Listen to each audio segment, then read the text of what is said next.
All of us make single. All right, guys, welcome in. It is Total Bases, the Saturday edition. If you are looking for last call, that'll be back in the fall when football starts.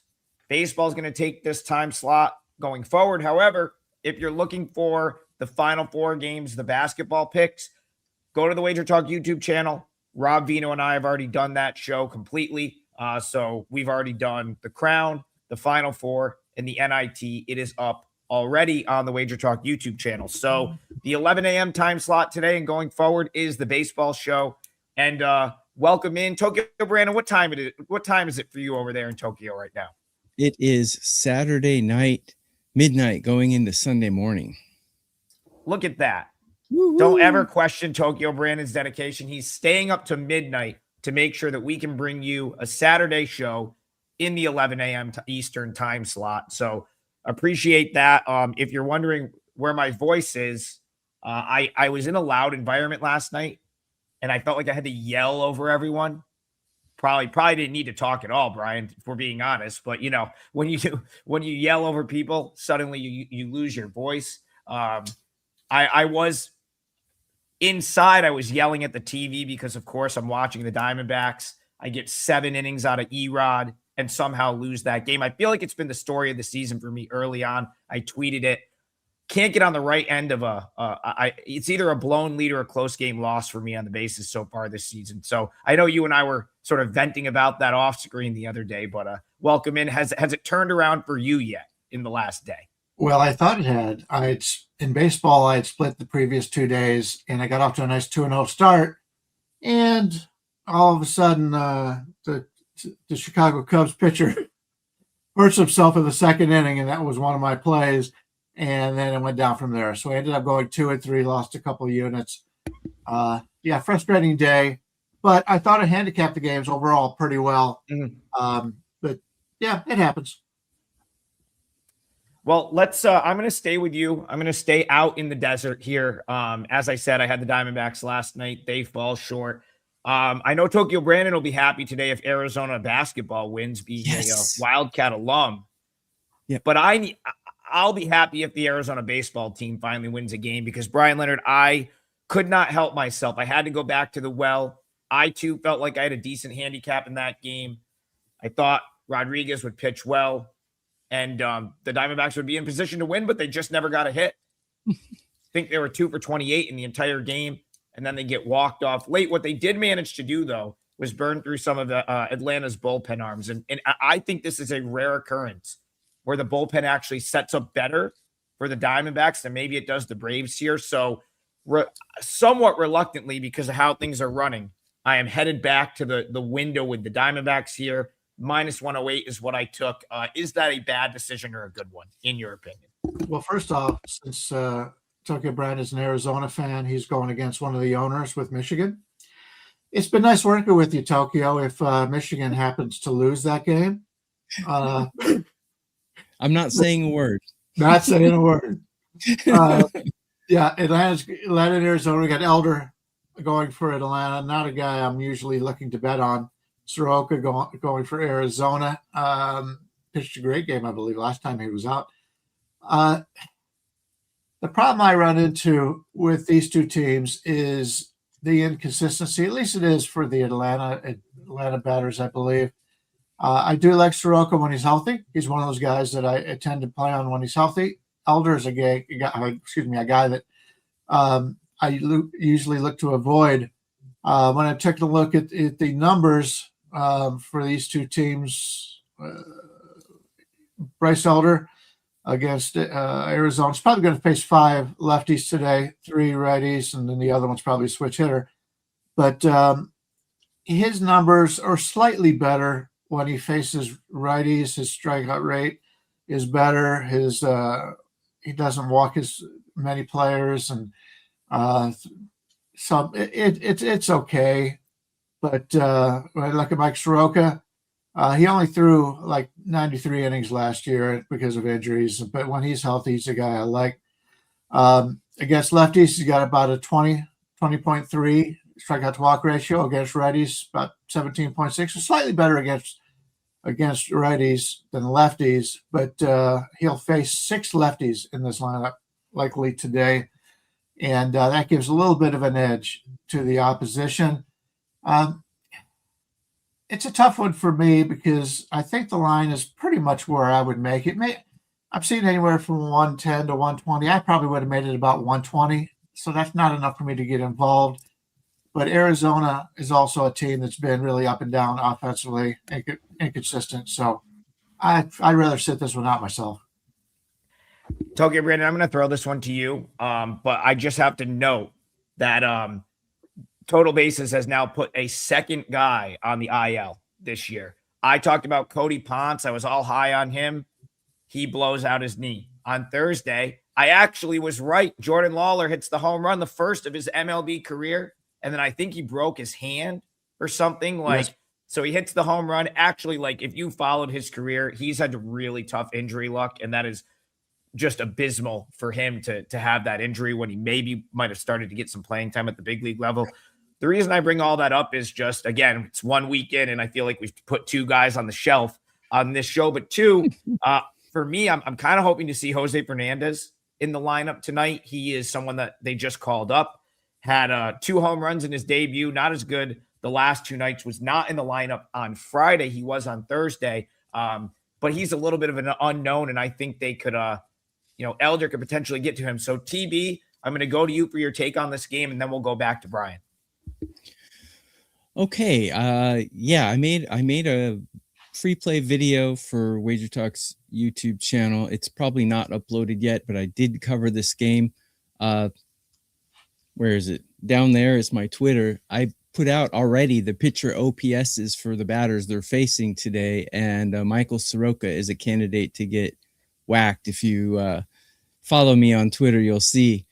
Today I'm Kids in the Hall, by the way. Did anyone ever watch that show? That was a really good show back in the day. Adam's probably never heard of it. Yes, I crush you. That's right.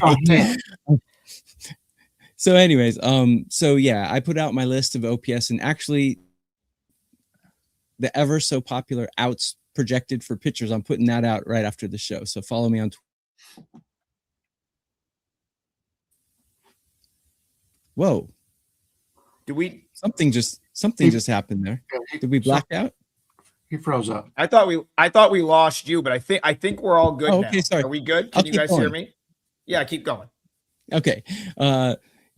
So in this game, we've got the Braves. I've got the Braves right now hitting quite well in MLB. They're hitting 4th out of 30 teams, and Diamondbacks bullpen dead last.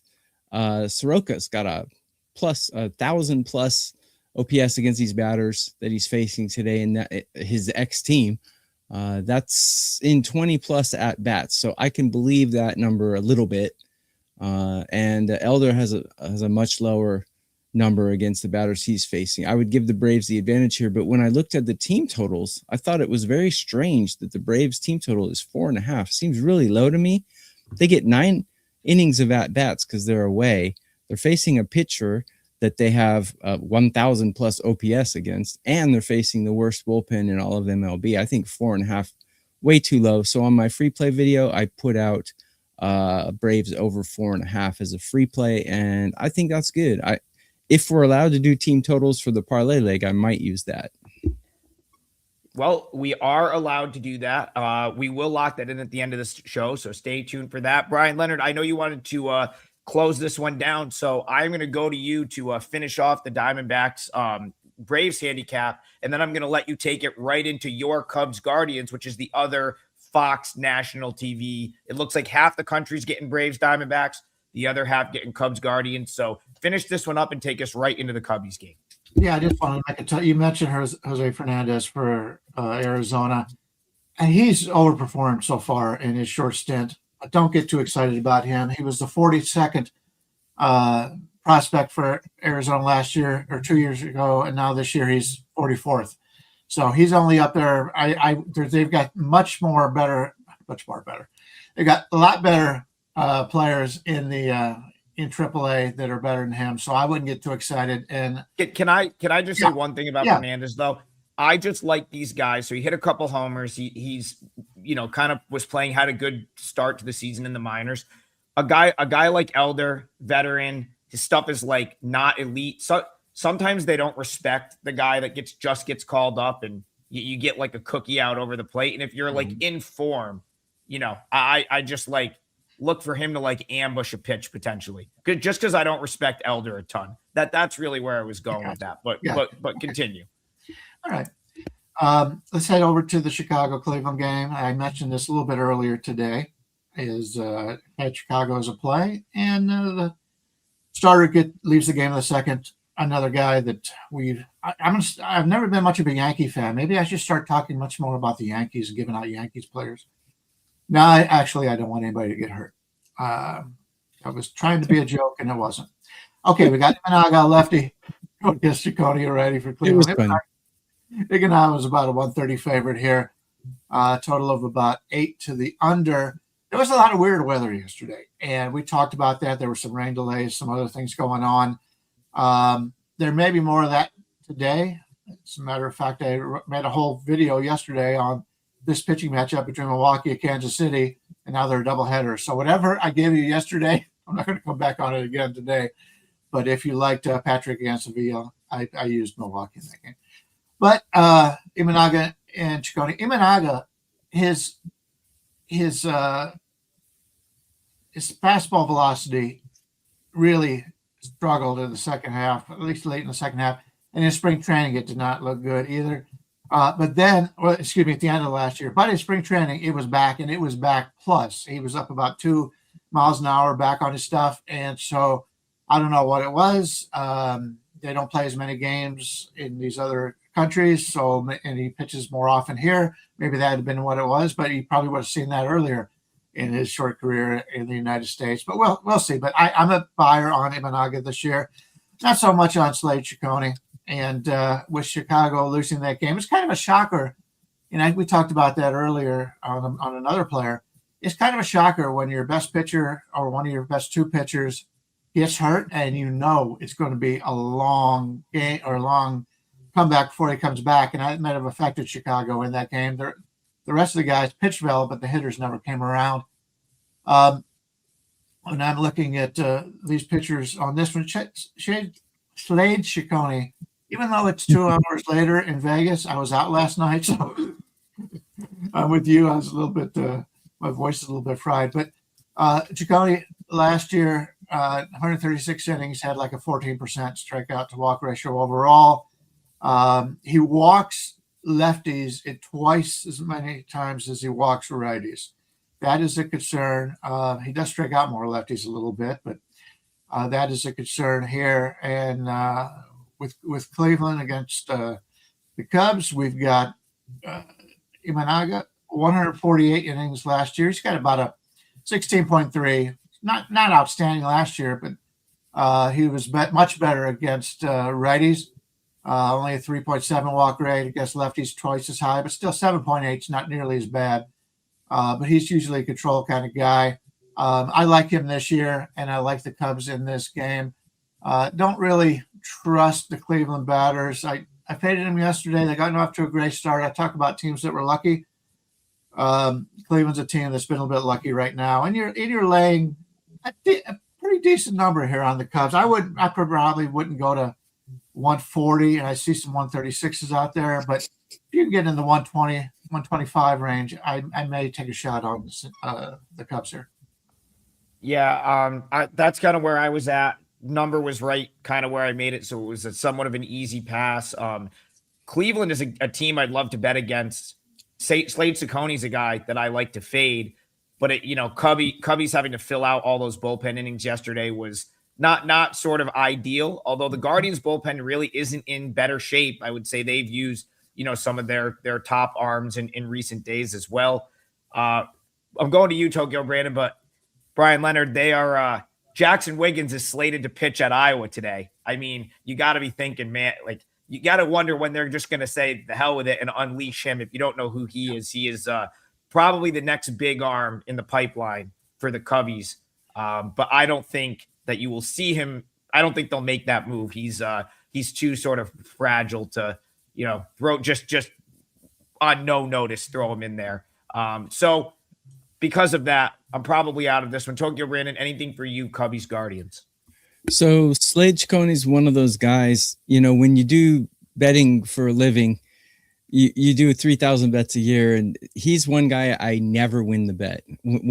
It's like the Boston Red Sox yesterday. I said they're peaking and they come out and win the game, right? Hey, if you need your team to win, pay me $10. I'll trash talk them and they'll get a win. So that'll be my side gig to curse people and give their team a win. But anyways, Ciccone's one of those guys who I never win the bet. Even when he was with the Diamondbacks, I back him. He barfs. I fade him. He throws 6 innings of perfect ball. So I don't touch him with a 10-foot pole. But I do first 5 inning projections and just define which teams are projected to score a lot in the first 5. And the Cubs are projected to score, according to my rankings, 3.1 runs here.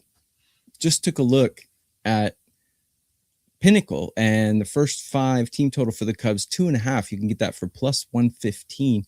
I might do that. Just, pizza money, maybe. I wouldn't put like a 5% play on it or something, but that might be something to look at because I think the Cubs can hit Ciccone. I think they can get to him early. Cubs are batting pretty well right now. Where do I have them ranked? I got them ranked pretty high. Mediocre. I got them ranked mediocre. But I think they can get to Ciccone here. I would maybe put a small flyer on it. I don't really like the Cubs on the side. I think the Guardians have the better bullpen and they're in better form right now. And Imanaga is one of those guys. He pitched in Japan forever before he went over there. I mean, he won the Japan series, which is Japan's World Series. He won that. He's been around a long time. I think he's on the downward trajectory of his career. I'm not saying he's a bad pitcher, but he's definitely not peaking. So, I might go with Cubs team total here over 2.5 in the first 5. All right, those are the 2 games that are in the Fox national TV time slot here in the States. The rest of it, there's still plenty to talk about. So let's go a little bit more rapid fire. Brian, I'm going to give you a game, and then I'm going to come to you with a different one, Tokyo Brandon. First, I do want to promo. So WagerTalk has a coupon, Sports Memo. The Sports Memo website on Saturday, we pushed that site, and all our best bets there will be they're typically $7. Yeah, they're typically $7, but today with the coupon code TB2, you can get a best bet at Sports Memo for only $2. So check out that. I will have at least one Major League Baseball play on Sports Memo today. I may put one of my college basketball plays up there as well. And that coupon, I'll throw it up on the screen one more time. TB2, you can use it once, 1 per user, and it's good until midnight. That'll be on the Sports Memo site today. Of course, we have our double play package for Major League Baseball. Pick any of the 2 handicappers you see on your screen right now, and it is essentially a 2-for-1. Brian, I'm going to go to you for this one. G. Hurt says, need to talk Mladzinski and the Pirates, of course. The talking point there yesterday, Connor Griffin makes his Major League debut. I thought he was going to be on the roster right out of opening day, probably deserved it. But, they gave him a week at AAA. I think his OPS was 1,200 or something crazy through the first week of the season. They said, that's enough. Let's get him up. They win the debut yesterday, 5-4. I like this Pirates team. I still think the Pirates are better than they're getting credit for. Do you like them again today against the Orioles? Mladzinski is a guy who, at least last year, his problem was length when it comes to how long he's effective. He was very good in the bullpen role. They're trying to stretch him out a little bit, and he would be pretty good the first 3 innings, and then he would struggle. His first time out, he looked pretty good overall. I think that made a lot of believers. You never know in the offseason what guys are actually doing, on their own, especially. So he seems to be able to have that stamina this year. to go a little bit longer. Shane Baz is a guy who, when he's healthy, I've said that in the past, that when he's healthy, he's a very good pitcher. But this Baltimore offense is concerning me thus far, so far this season. I have read where the second baseman who has been out will be back soon. He's down in the minors right now, so that will clear up a spot for them. But you mentioned it, Pittsburgh yesterday. They were all excited. They bring him back for the season opener, and everybody loves it. And he comes out the first time up. He has success. Love to see that, but it's two different ways it can go after that. Pittsburgh's not a team that has a lot of excitement in their history in the last 20 years.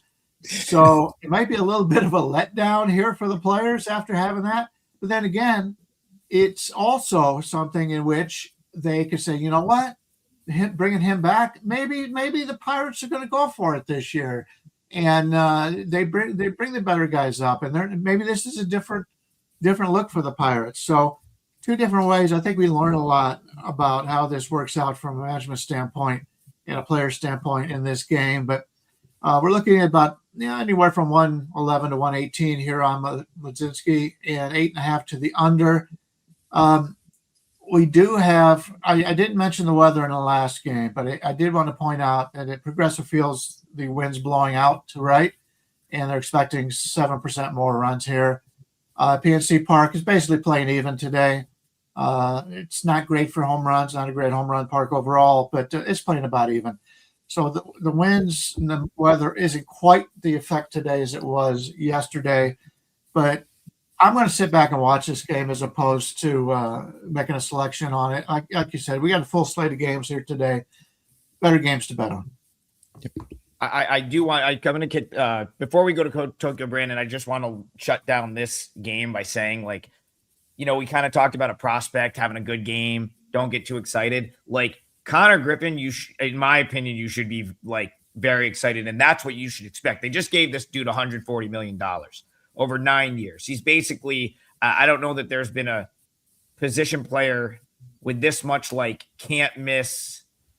He's basically Mike Trout. He's like 19 years old. I mean, who, Brian, actually, before I go to Tokyo, Brandon, who was the last position player prospect to be like this much of a can't miss guy, in your opinion? Lawler. Darren's Strawberry? I don't know.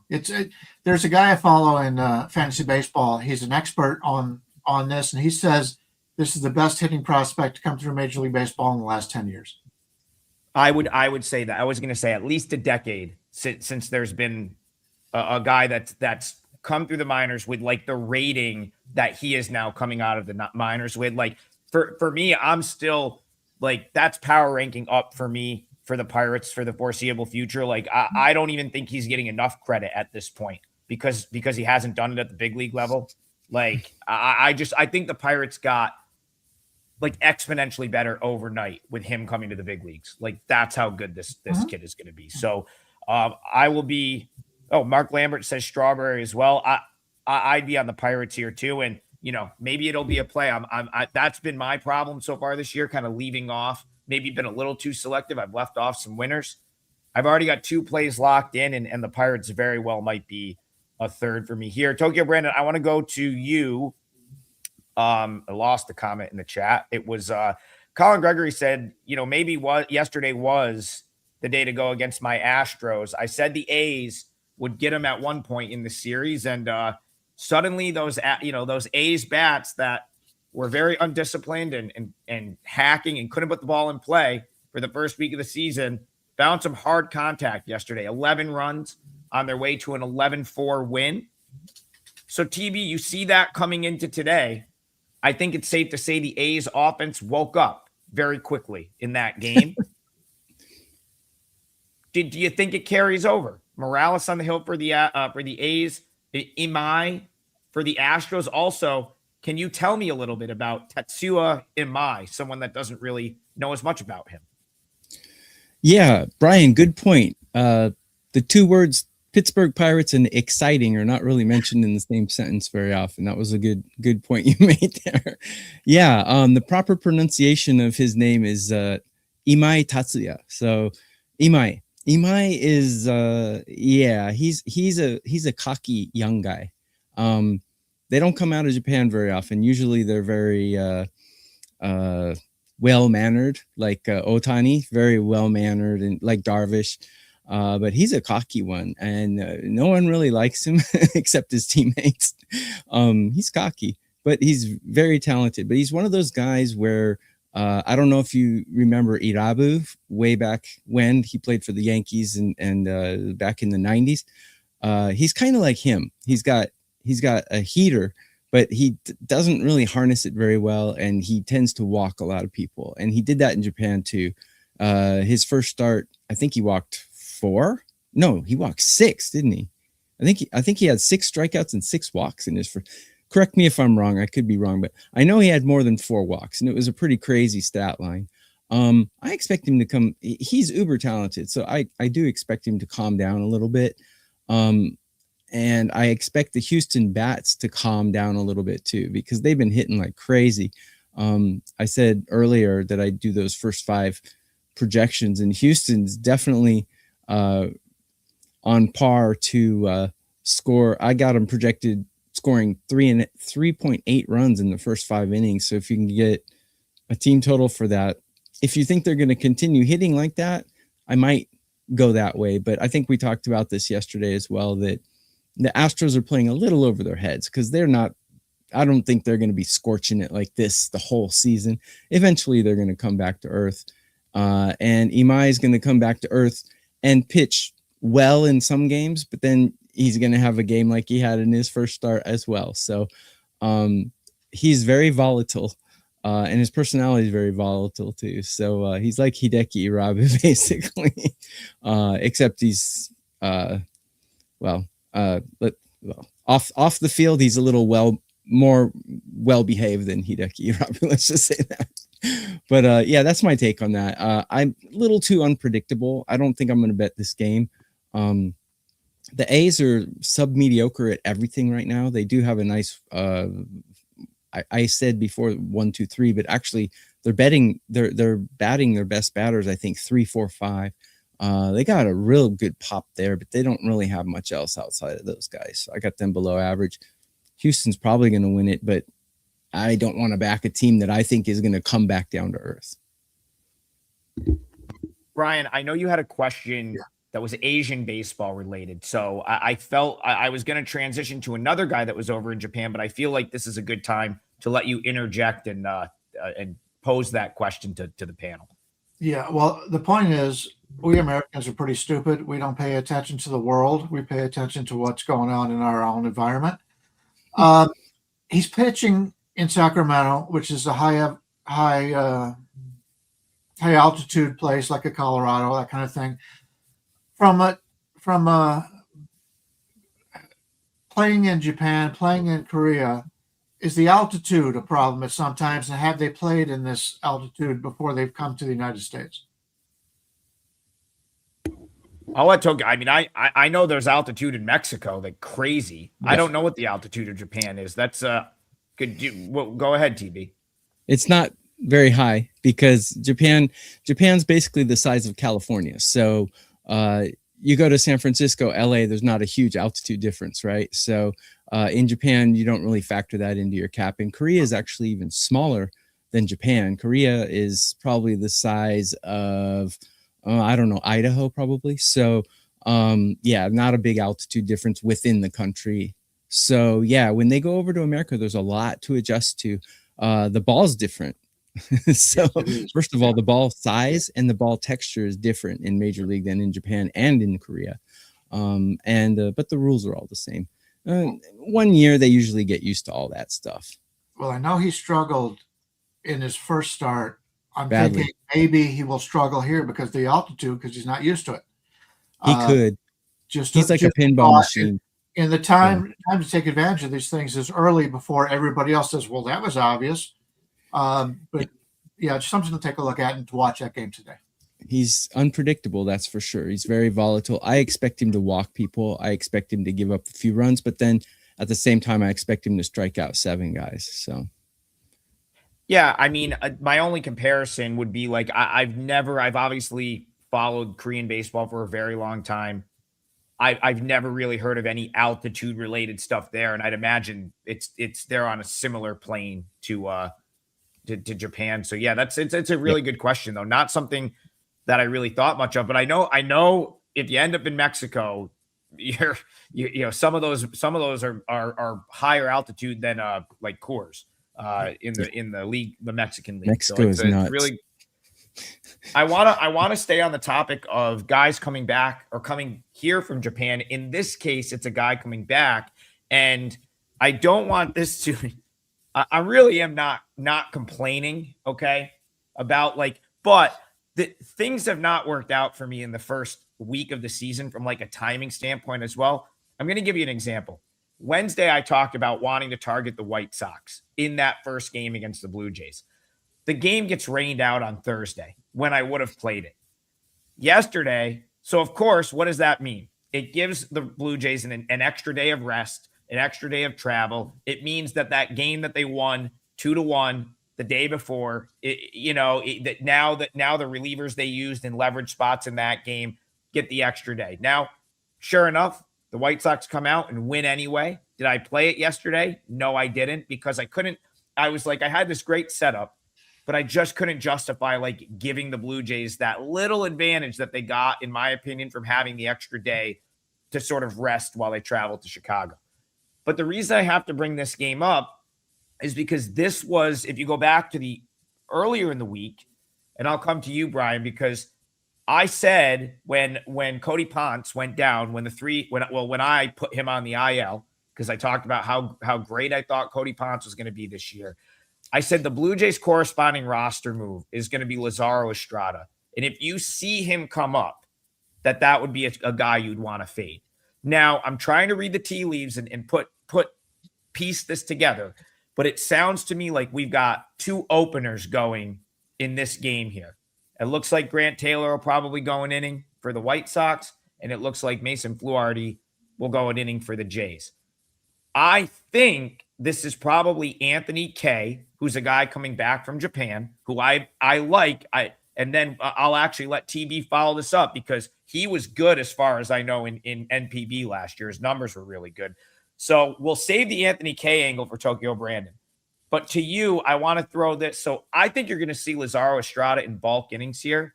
And I think this maybe, I know the White Sox won yesterday. I like them plus 1.5. I think they could win again here. And I think this is where the Blue Jays bullpen thinness starts to come into play. So just talk to me about that, because it feels like we were on the same page on that earlier in the week. Yeah, Eric Lauer was supposed to pitch today. They pushed it back a day. They said he had the flu or he was sick. It may have just been in order to do the starter situation. This is the first time that I can remember that a team has come back with the same relief pitcher back-to-back days in a starter situation or an opener situation. Now, granted, yes, they're trying to stretch him out a little bit, but to do that in back-to-back days, I mean, he's a great – Taylor's probably the best pitcher, and I wouldn't even say probably. He's the best pitcher on the Chicago White Sox team. And to start the game off with him, it may be a wise move, but I've just never seen it before. Fluharty, as you mentioned, getting the opener call here. Toronto has been a disappointing team, at least offensively so far this year. If it wasn't for the bottom of the order, Andre Jimenez has gotten off to a great start. A lot of people didn't want anything to do with him after his season he had last year. But there's a lot of guys in here, and Jesus Sanchez has gotten off to a nice start. But overall, most of the guys have struggled for Tampa Bay right now. And you take a look at the bullpen from yesterday. They used their best four relievers. Hoffman is now thrown twice in the last 3 days, so I don't think he's pitching. Tyler Rogers has pitched twice in the last 3 days. Don't think he's pitching. So you're getting some of the lesser relievers here for Toronto. Let me take a quick look here at the White Sox. The White Sox have yesterday they used Dominguez had to throw 22 pitches. Jordan Leisure 17 in a blown save situation. He's pitched 2 of the last 3 days. So both teams, although they were off on Thursday, both teams have questionable pitching out of the bullpen. This may be a game where do we look at the over in this one? It's sitting there at 8.5. The White Sox stadium is, I'm even seeing an 8 out there. The White Sox stadium plays pretty neutral, I believe, in runs. So something to take a look at. The problem with the White Sox using Taylor now is if he pitches an inning, they can't use him the rest of the game. And he's their best pitcher. And that's some worries with this White Sox bullpen. I think the Brewers did it with Jared Koenig a couple times where they would have him go back-to-back days. I don't think that's a problem. I think it'll be one inning for Taylor here. That's not, the reason I like the White Sox in this setup. Yeah, you're going to at least, hey, you're going to get Taylor for an inning. That's good because he's one of their better relievers. They have other, Leisure, Sir Anthony Dominguez that I think could fill the other leverage spots. But Tokyo Brandon, you're a guy that's probably watched Anthony K more than I have. 1.74 ERA in 155 innings in Japan last year. Everything I'm hearing from him is very positive coming into this year. So am I okay trusting him in this spot here, in your opinion? Not quite yet. He is good, but let me give you the caveat to that. In Japan, game scores generally hover between 5.5 and 6.5, as opposed to MLB, where they hover between 8.5 and 9.5. So the reason is because they don't really have power hitters here. All the power hitters like Suzuki Seiya and Yoshida, they all go to Major League, and Otani, of course. So Japan has a lack of power hitting, and they play a lot of small ball. On top of that, he came from the DNA Bay Stars, which is a team that plays in the Central League, and the Central League still has pitchers batting ninth. They don't use a DH. So yeah, take that with a small grain of salt. He's not gonna put up those kind of numbers that he put up in Japan because the hitting is much better in Major League Baseball, and they use a DH in Major League Baseball, so it's one more hitter as opposed to a free out every time around the lineup. So he's talented, though. He's got good stuff. I'm kind of interested to see how he does long term. I'm not going to make a projection, but he could be a solid number 3 starter in the rotation, in my opinion. Yeah, I think for him today, I do like certain guys in the piggyback role. I think, maybe he got the start, I think, his first time around. I don't mind him coming in after an opener. That's one I'm looking at today in the White Sox on the plus 1.5. I guess, you know what, I was just going to go with it. White Sox plus 1.5 will be my leg for the parlay. We've already talked about the game. It is a client play for me. I played it at plus 120, plus 1.5, minus 125. I thought that was a really fair price for that to get the run cushion in this game. Brian touched on the relievers and maybe you're not getting the Blue Jays A bullpen team. They push Lauer back. And so what I'm banking on here, is someone that's on the White Sox. I'm hoping that they have no choice other than to use Lazaro Estrada in bulk innings. He was the guy that got called up that I feel like it was a little bit out of necessity, and he's kind of the guy I wanted to fade. So I ruined the parlay yesterday with the Rays. Both of you guys hit, and that's, again, try not to complain too much, but that's another one where I had multiple multi-run leads and they couldn't get it home. So I hope to turn that around today. White Sox plus 1.5. Client play for me. That will be my parlay leg. TV, I'll go to you. Then we'll go to Brian. He was just saying, Brian Wu was fantastic yesterday. I think your leg yesterday was the Mariners. So great call there, and a great call by Brian on the over that was over in like the 3rd inning. I checked the score. I didn't even realize the game started yet. It was already 9 runs in that game. Didn't start from 50. Yeah, it was over easily. So shout out to both of you for hitting yesterday. I'll try to pull my weight today. Tokyo Brandon, where are you going for the parlay? And is it a game we've talked about already? Yeah, as we said earlier, I'm going to go with the Braves over 4.5. It's minus 120 right now. They're playing the worst bullpen in Major League Baseball. They're playing a pitcher that they have a 1,000 plus OPS against, and they get 9 innings of at-bats because they're on the road in a hitter-friendly park. Give me Atlanta. Braves over 4.5. Did you have what did you say the juice was on that? Like, do you know? Minus 120. Perfect. Okay. Minus 120 there. Yeah, you'd like to think I mean, geez, there was 19 runs the night before, and then a 0-0 game goes into the ninth inning last night. I know I said I like the Diamondbacks in that game, but I'm kind of with you. I do think we see the offense come back, maybe even for both teams. So I can't disagree with you thinking that the Braves will score some runs. The floor is yours, Bryan Leonard. Throw a game out there if we haven't talked about it, or if we have, tell us what the closing leg of the parlay is here. All right. I'm going to take a look at this San Diego-Boston game. We got Randy Vasquez against Connolly early. Early is a lefty. We're looking at about a 145 or so for Boston with a total of 7.5. And I'd like this game to go under. I think we're looking, if this game is played in the same weather conditions, obviously the weather makes a difference. This game is played halfway through the season. I think we get a 7 here. And the reason being, Randy Vasquez has been a lousy pitcher in the major leagues. He's made some changes, and he looked good last year, and he's looking even better this year. And most people, when you mention Randy Vasquez, you think bad pitcher, and I want to fade him. Well, if guys can make some changes to what they do, they can go from the bottom to the top in no time. And Randy Vasquez is a guy right now that a lot of people have put in the back of their head as a bad pitcher. He's not a bad pitcher. And from a bullpen standpoint, San Diego's bullpen is in great shape, and we all know how good the bullpen is. Connolly early is a guy who, luckily for the Red Sox, they brought up early. They have Peyton Tolley also down in the minors, and he is a guy that is going to make a difference in the pros too. So they already have early up there. He pitched 24 to 24 batters last year, and he had like a huge 30-something strikeout to minus walk ratio. I love this kid. Nobody right now, unless you're a baseball expert like a lot of people that watch this show and are in our chat, you wouldn't know that much about Connolly early. But the guy is terrific. He's got a huge future ahead of him. Boston's bullpen, they did use some of their key guys yesterday. I don't believe anybody threw more than 22 pitches. But still, I would rather have it in the full game under the 7.5 as opposed to under the 4.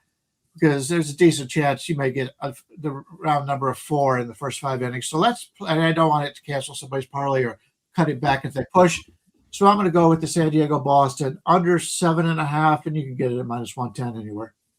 We'll do the full treatment on this game. TB, I'll come to you. But first, I just have to say, your boy was writing about Connolly early extensively last year when he was at Worcester, which wasn't very long. He kind of cruised right through there, but we bet on him. So if you are interested, listen, even if you don't bet the minor league stuff, if you're interested in getting that type of information, I am writing about that pretty much on a daily basis. So again, we've said this before, we've got the double play package. If that's your style, you know that you're going to get the AAA plays, but I'm also going to give you a lot of the information that I'm looking at as why I'm betting them. It's going to give you info on these guys that eventually get called up to the big league. So I think I wrote 3 or 4 different write-ups on Connolly early during his time at Worcester last year. And I actually got unlucky. I backed him on Sunday. It was the game that the Red Sox, that's another trig blown lead here. Red Sox up 2-0. Early was dealing. They decide to take him out, and they lose 3-2. So, yeah, one other thing before I go to Tokyo Brandon that I have to say, because I have been a noted on this show Randy Vasquez hater. I'm coming around on him a little bit. And I go back to the fact, listen, the Padres wanted him, and they got him for Juan Soto as part of that Juan Soto deal. Like, these organizations, the Yankees liked him, and they were high on him, trying to make him a starter. And now, the Padres have given him chance after chance. I don't know. Maybe they're just waiting for him to unlock what maybe he's unlocking it at this point. That's all I'll say. I'm less inclined to bet against him this year, was what I was trying to say. Tokyo Brandon, bring us home on Padres Red Sox. Do you agree with the under? And do you have a side angle in this game? First off, the Padres and the Blue Jays are officially off my list of teams to bet. So I am absolutely not betting this game. But on my Twitter, I put out the OPS leaders I mentioned earlier, and Randy Vasquez is number 2 to back. And I agree full-heartedly with what Bryan said. the books love to fade him, but he's actually pitching quite well. So it's something we can take advantage of as bettors, to perhaps back him in certain situations. Maybe not back him, to win or on the side or whatnot, but to hold the other team under 2.5 runs or something, because the numbers are absolutely bloated. The books don't like him.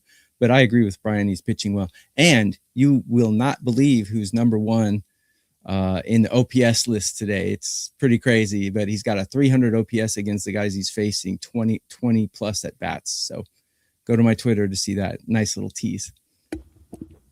The one thing I'll add, in Bryan, I think Vasquez is, the Scranton, when he was down in Scranton, they were really toying with his pitch mix. And he's a guy that I think at one point in time was throwing 6 or 7 different pitches. So you got to wonder, sometimes guys like that, if they get with the right pitching coach or they can trim it down. Sometimes you see guys that had 6 or 7 pitches that can get it down to like 3 or 4, make the jump. I don't know. I trashed Randy Vasquez on the show often last year. And you know what? Deservedly so, because he got himself sent down, I think, at one point. But it does seem like there are people that I respect that are higher on him this year. And he kind of showed it a little bit in the first start. I'm taking a step back. I'm not playing against him right now. So I hope you're right about the under today. And any thoughts on that to close us out? Yeah, there's certain pitchers. Ryan Nelson is a guy that has changed a lot of things. He's much better. Look at Emerson Hancock from Seattle so far. Yep. A guy highly touted and has never done anything. He's made some changes, and knock on wood, it's early, but he's looked pretty good. Yeah, great point on Emerson Hancock. They just had to put it in his head that he can throw hard. Like he was leaving too much in the tank, and when he went back down to Tacoma last year, I saw someone in the chat comment on Hancock, pitching today. It's like he went back down to Tacoma. They put him in the bullpen for the first time in his life, and he realized, I can actually throw harder than I've been throwing. And I think it's made him a much better pitcher because of it. Go ahead, Bryan. I just wanted to point out, we're talking about throwing harder. Last year, the average pitcher, right-handed starter in Major League Baseball threw 95.2. This year, it's at 96.1. And if you go back the last 10, 20 years, it's gone up like 5 or 6 miles an hour. And you don't have to be a brain surgeon to know that's why a lot of these pitchers are getting hurt now. They're actually out there trying to maximize. If you could throw 98, you should sit in 95 range or a little bit less.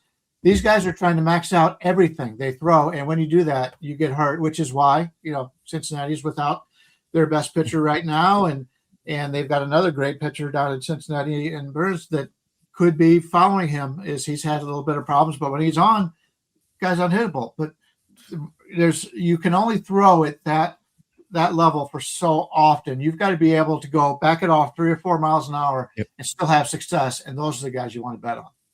You got to save your max for that third strikeout in the 9th inning when you need it, right? Yeah, all great points right there. I there's never a day that I wake up that I don't think I'm sweeping the board, but the guy that's been the hottest of the three of us right now is Tokyo Brandon. So I'm going to give him the final chance to promote what he's got going on at WagerTalk today, and then we'll close out the parlay. The special that I'm pushing right now is 3 days, 6 days for the price of 3. And also double play. You can get 2 of us on this show for 3-day pass. It's discounted heavily, and that includes our 5% plays. But I would like you all to check out my Twitter, because I will put up the pitcher outs later on today. And I already have the OPS leaders, and Emerson Hancock led the OPS leaders the other day when he had that big start. So the leader today will probably have a decent start, and it's not a guy that you would expect. Hot take from me to close out the show. Emerson Hancock will be in that rotation all year if he's healthy. I think he's that good, and I think they find a way. Well, no, but I mean, I think they find a way to, where he locks down a rotation spot for the whole season. So that is my I guess great rotation. Great rotation. Well, that's why that's why I felt like it was a hot take, because there's a lot of good pitchers there, right? So it's not easy to hold that spot down. True. Yeah, Gilbert, I'm very high a ton of on them. him. Yeah. Go ahead, Brian. Sorry, you're going to follow that I up. just want to say they're a great rotation at home. Once they go on the road, the ERA jumps a full run. So it's because they're pitching in Seattle. Woo was on the road yesterday though. Yeah, he looked good. I love him. He's a good pitcher. Yeah. All right, we are at one other thing. We do have that coupon today at Sports Memo. So all the $7 play, the plays at Sports Memo will be up for $7. With coupon code TB2, you can knock one down to $2. I'll be putting at least one Major League Baseball play up on Sports Memo site for today. As always, that double play special will be up all season. Take advantage of that. And one more time, if you came to this show thinking, hey, where's the Final Four talk? Rob Vino and I hit every basketball game for the weekend. Final Four, NIT championship game tomorrow night, as well as the Crown tournament. That is up now on the WagerTalk YouTube channel.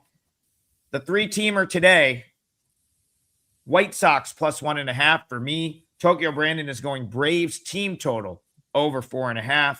And then Bryan Leonard is going to go Padres, Red Sox under the 7.5. That's White Sox plus 1.5 minus 125. Braves over 4.5 team total minus 120. And then Brian's got a minus 110 on Padres, Red Sox under 7.5. Let's hit the 3-teamer. We're off tomorrow. We'll be back Monday morning in the 9 a.m. time slot for more total bases. We'll see you guys then. Have a great weekend, everyone.